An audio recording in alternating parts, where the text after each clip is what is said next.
Salouche. Allô. Alors, pseudo-exceptionnellement parlant, on va dire que aujourd'hui, le rêveur n'est pas seul, il est avec une invitée tâtonneuse. Et...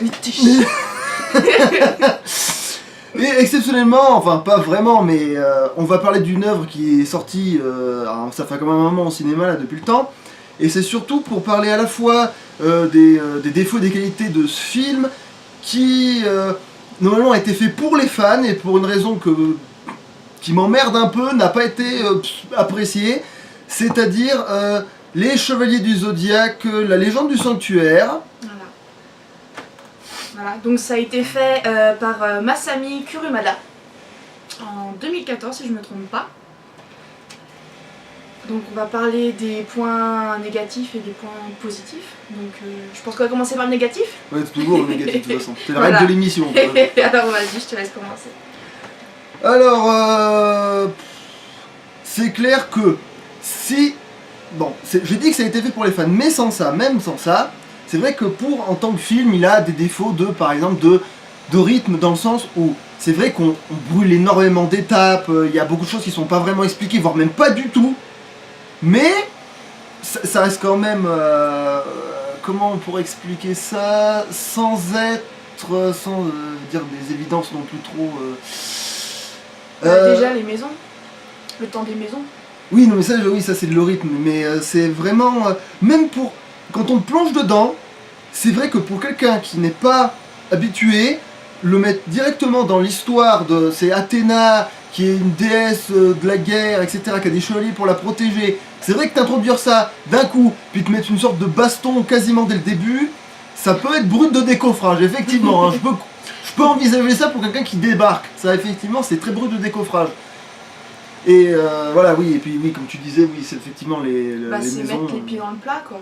Oui, c'est vrai que les maisons défilent à une vitesse, mais ça, ça revient presque à être un problème de fan plus qu'un problème d'un néophyte pour le coup. Ouais. Parce que, effectivement, le fan va se dire, mais ça, c'est pas respecté, et puis ça devrait pas être comme ça, et puis, mais qu'est-ce que ce gars, pourquoi ils expliquent pas pourquoi ce gars et ce gars-là, ils sont censés se connaître. Bon, bref, voilà, il y a un tas de trucs comme ça, mais sinon, après, c'est aussi du point de vue que les gens, justement, ils sont un peu censés le savoir s'ils sont fans, et c'est vrai que du coup, c'est surtout un défaut pour les gens qui ne le sont pas, qui sont censés découvrir le film. C'est là que ça devient un défaut, surtout. Puis, après, c'est vrai que le film aurait gagné à être peut-être un peu plus long, pour expliquer plus de choses, ou pour avoir plus de moments d'émotion sur certains passages, parce que c'est vrai qu'on est un peu dénué de moments d'émotion particulières. Sauf si on connaît. Enfin, si on connaît, on devrait en avoir, mais voilà. C'est toujours le problème il faut connaître. C'est ça.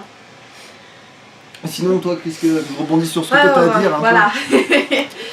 Disons que moi, c'est pas dans l'ensemble parce que j'ai été facilement pris dans l'histoire. Enfin, de toute façon, j'ai toujours été très fan des Chevaliers du Zodiaque. Mais il y a des éléments particuliers, comme par exemple Tatsumi, qui dans l'origine, enfin dans l'anime original, est chauve, large d'épaule, grand, tout ça. Alors que dans l'anime, il est petit, maigre, avec une moustache et des cheveux. Et ça m'a beaucoup perturbée parce que dans l'anime, il est très protecteur d'Athéna et de ses chevaliers. Il n'hésite pas à lui-même aller taper quelques chevaliers, alors que dans l'anime, c'est une vraie tapette. Enfin, non, c'est l'inverse. Ah non, bah non, dans l'anime, il a tout le temps peur quand il y a l'accident de voiture, il est tout le temps en train de flipper. Ça, c'est pas l'anime, c'est le film.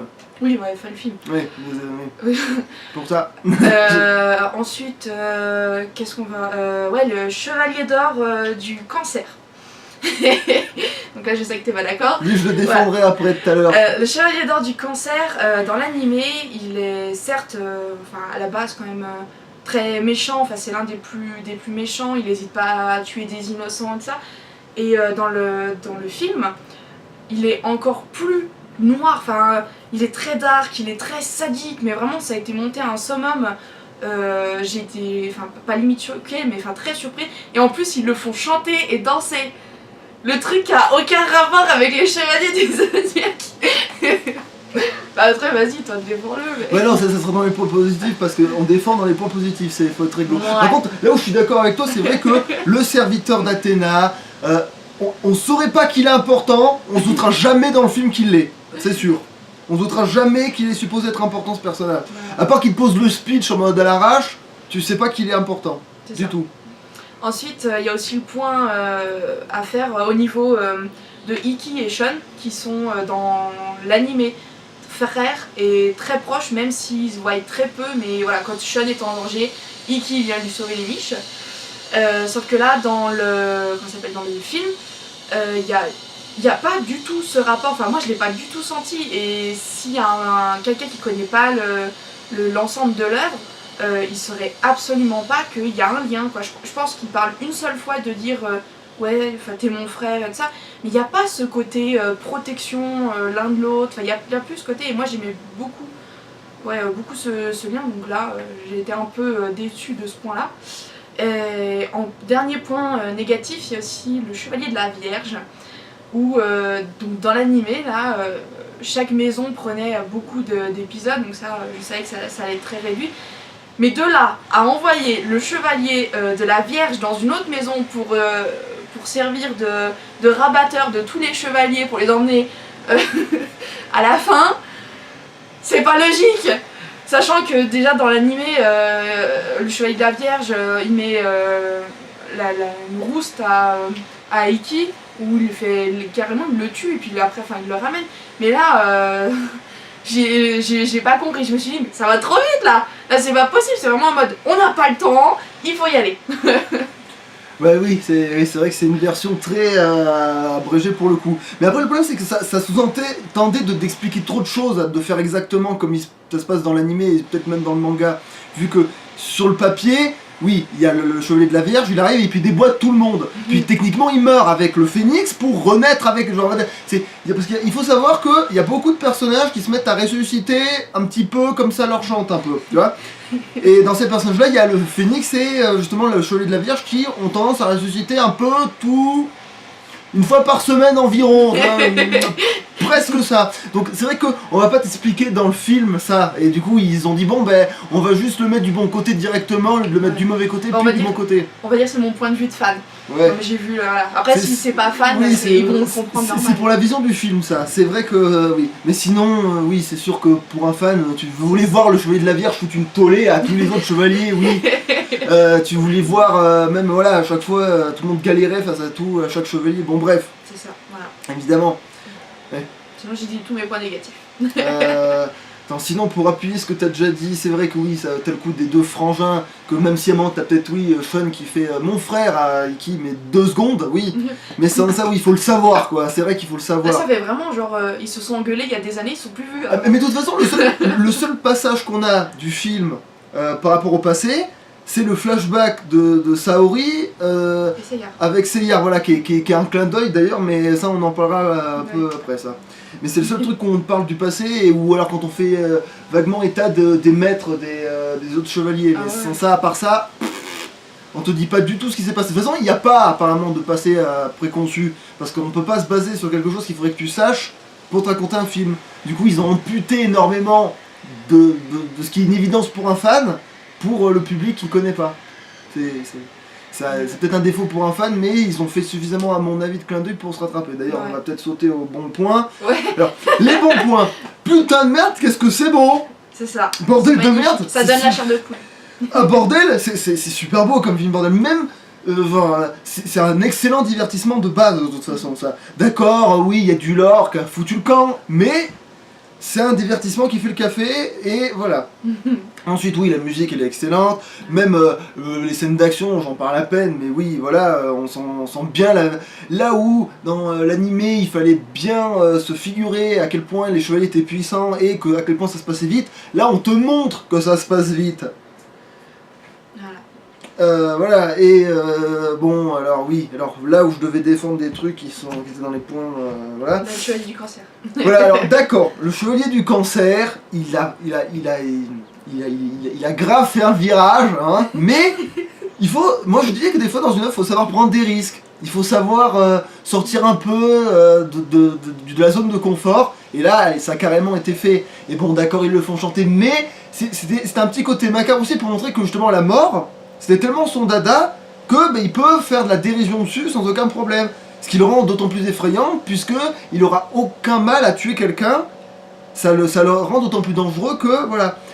Puis t'as aussi le côté que de toute façon, à la base, même le personnage dans l'animé, on fait exprès de pas trop le prendre au sérieux de toute façon.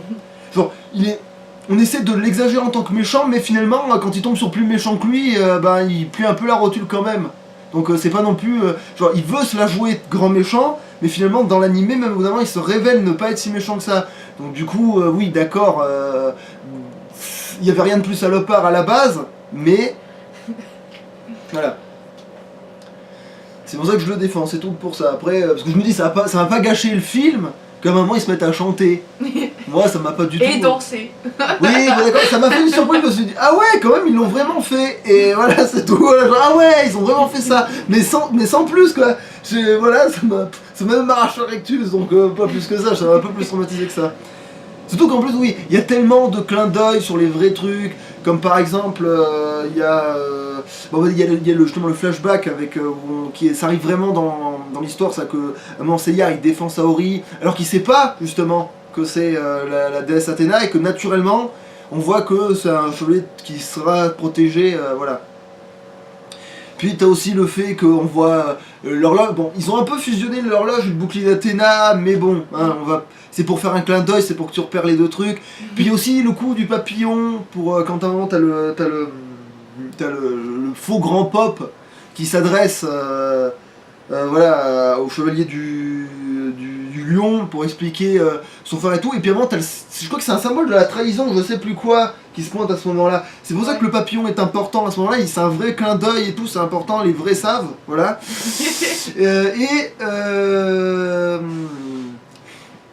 Et puis même, ils font bien le parallèle avec la nouvelle génération qu'ils ont fait après, justement, avec le fait que c'était pas une grosse boîte l'armure, mais que c'était un petit... Ça s'appelle une close, enfin en anglais. Oui voilà, bon, et c'est un petit médaillon, il le lance et ça devient le truc qui se transforme en l'armure. C'est pas un truc qui se porte sur le dos en mode un gros bloc de... C'est ça. C'est... Voilà, ils ont gardé ce qu'ils avaient trouvé de plus pratique dans toutes les œuvres qu'ils avaient fait. Puis aussi il y a le côté que d'accord, le chevalier du scorpion c'est une bonne femme, mais c'est le cas dans la nouvelle génération. Donc il n'y a pas trop d'erreurs, et puis aussi ils font des clins d'œil toujours à Mars, ils font des clins d'œil aux autres arcs. D'ailleurs c'est dommage que ça nous fait un peu baver ça d'ailleurs, parce qu'à la fois c'est des vrais clins d'œil pour les fans, mais à la fois ça te rappelle que ça se passe pas du tout comme ça, voilà, comme ça se passe, et que c'est à double tranchant, on va dire, que à la fois ça peut faire plaisir, et à la fois ça peut faire chier, oui c'est vrai.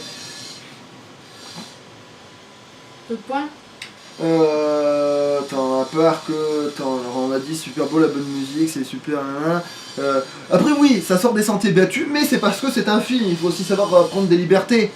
Donc oui, effectivement, ça, c'est pour moi. Et puis même des gens qui ont vu, à qui j'ai fait voir le film, qui sont pas des fans du tout, des fois, bon, il y en a qui ont pas aimé machin, mais mes deux collègues qui ne sont pas là aujourd'hui, normalement, lui ont au moins, alors qu'ils ne connaissaient pas, rien que pour le divertissement, lui ont mis relativement un 7 dans son genre de film. Donc quand même, ça veut dire ce que ça veut dire. Hein, voilà, c'est que ça peut pas être si mauvais que ça. Voilà, bon. Ok.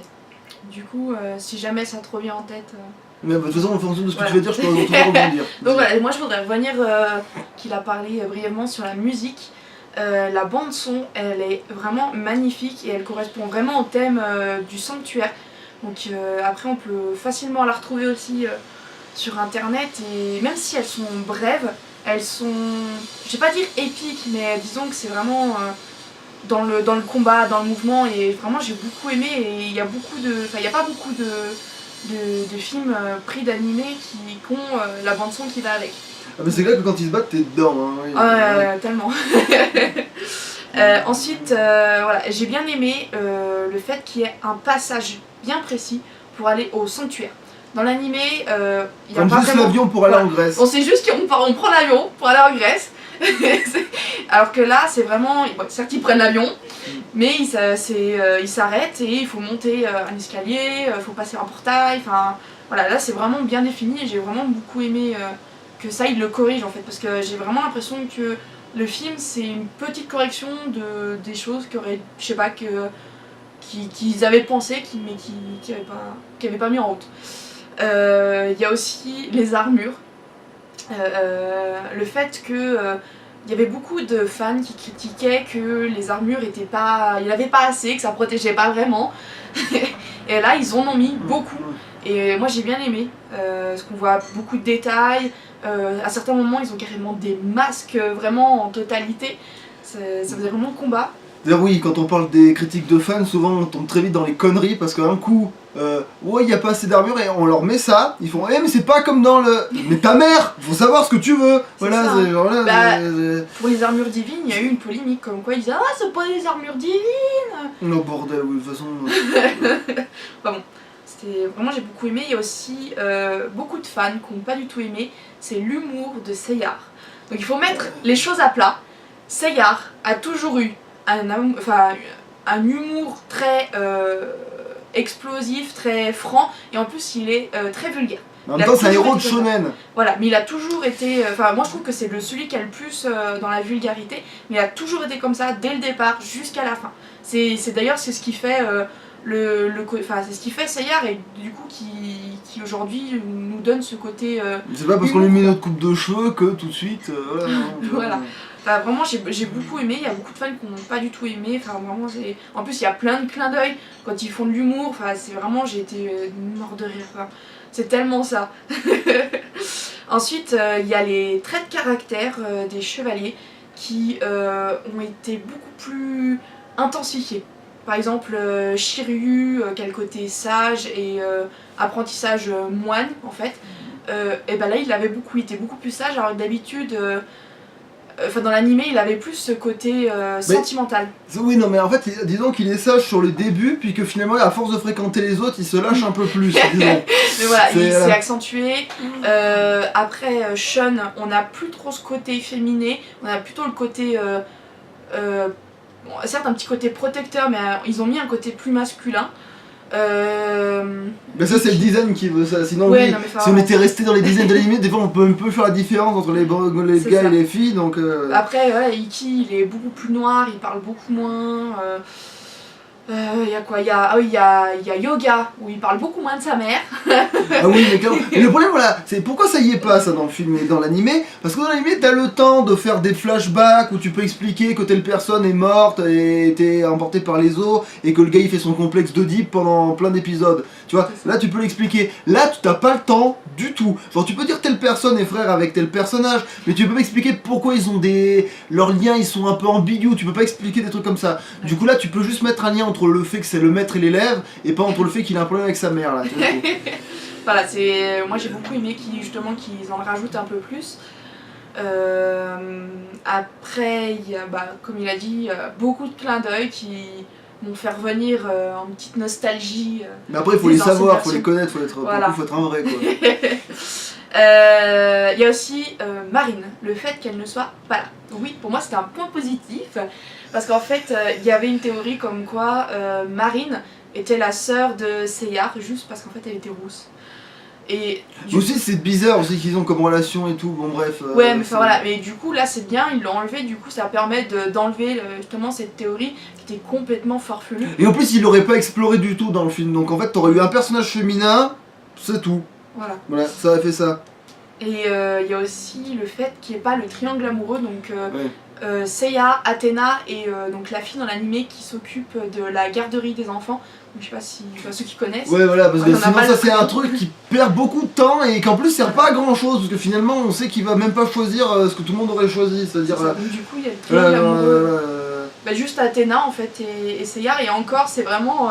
oui, elle comprend pas trop et lui il est à fond dedans, voilà. Donc normalement c'est vrai que c'est plus Athéna qui est censée baver et être jalouse, mais du coup ça rend con, parce que c'est pas le personnage d'Athéna jalouse, ça fait tâche en fait. C'est pour ça que ça... voilà. Enfin, donc c'est vraiment... Enfin, là tout ce que je dis c'est vraiment les points vraiment très positifs, parce qu'après c'est vraiment... j'ai vraiment... C'est au niveau des goûts, après les goûts après c'est les goûts et les couleurs comme on dit. Donc voilà, c'est vraiment une belle œuvre, ça a donné des frissons. Je serais capable de le revoir 40 000 fois s'il fallait. Vraiment j'ai beaucoup aimé.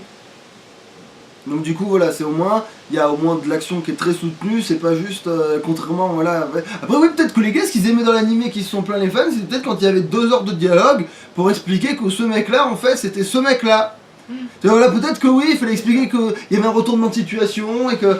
Ou alors il voulait voir le gars se concentrer, avoir le temps de se concentrer pour l'énergie, tout ça, que là oui, il part directement, il passe directement en quatrième et bam, oui, ça. oui, il se rentre dedans. Ouais. Ah ouais, puis aussi, ça me revient en mémoire, Aldébaran. Quand tu disais, c'est lui, c'est le chevalier où on passe le plus de temps. Presque, mais ouais. c'est parce que c'est le plus drôle et je pense que c'est celui qui a mis, qui a fait la meilleure leçon pour Seiya en fait. Après, oui, mais après, voilà, ça fait au détriment des autres, des fois, de la bonne et de la mauvaise façon. Parce que, après, je l'ai pas compté comme un point négatif parce que c'est une question de goût, peut-être qu'il n'aime pas le chevalier du poisson. Mais c'est vrai que le fait qu'il se fasse rect, ça montre que l'autre est super fort au moins. Mais l'inconvénient, c'est que du coup, tu sais pas si en fait il était fort le chevalier du poisson, à moins de savoir. Parce que nous, on sait qu'il est fort le chevalier du poisson. Il s'est fait frire. Voilà. Donc on comprend que, oui, c'est logique que l'autre est encore plus fort et lui montre sa mère. Mais sauf que le problème, c'est que quelqu'un qui connaît pas va se demander. Et même là, il y a un clin d'œil. Quand il s'effondre sur le carreau, quand il sort là, qui tombe de haut, là, qui bam, et ben ça a la forme d'une rose. C'est ça. Ouais, ça a aussi, c'est un clin d'œil, voilà, c'est. Donc voilà. Vraiment, moi je conseille vraiment de le voir et de pas juger vraiment.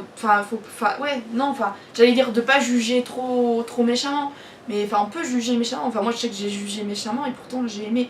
En même temps j'aime beaucoup de films que tout le monde déteste. Donc mais voilà, un film, faut se dire que il faut être pris dans l'histoire. Fan ou pas fan, il faut la base d'un vrai film, c'est être pris dans l'histoire. Donc voilà. Donc du coup, si tu devais nous donner une note sur 10, toi.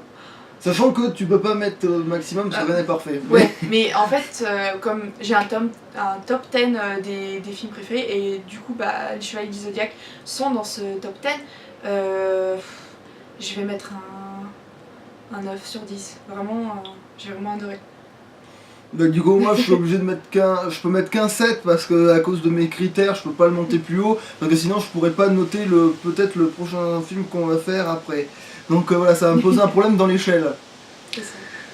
Et du coup voilà, donc ce sera un 7 comme voilà, un 7 bien correct, un 7 bien marqué. Voilà.